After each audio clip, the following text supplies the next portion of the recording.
পরিশ্রম আমরা করছি, সেই লক্ষ্যে এগিয়ে যাব, ইনশাআল্লাহ আমরা তাকে সফল হব। প্রিয় ভাইরা, আমার আজকে মনে পড়ছে এই জামাত থেকে আল্লাহ তাআলা যে স্যাক্রিফাইস নিয়েছেন, যে সুপ্রিম স্যাক্রিফাইস নিয়েছেন, নিশ্চয়ই এর মধ্যে আল্লাহর কোনো পরিকল্পনা রয়েছে। বিনা অপরাধে তাদেরকে বিচারের নামে মৃত্যুদণ্ডে দণ্ডিত করা হয়েছে, কোনো অপরাধ তাদের ছিল না।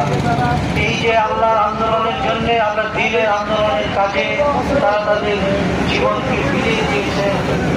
এই আন্দোলনকে কিন্তু ক্ষতি করা যায়নি, এই আন্দোলন বরং আগের থেকে বহু গুণে বৃদ্ধি পেয়েছে। আল্লাহ তাআলা এই যে স্যাক্রিফাইস দিয়েছেন, সেই স্যাক্রিফাইসের বিষয়ে আমি মনে করি আল্লাহ তাআলা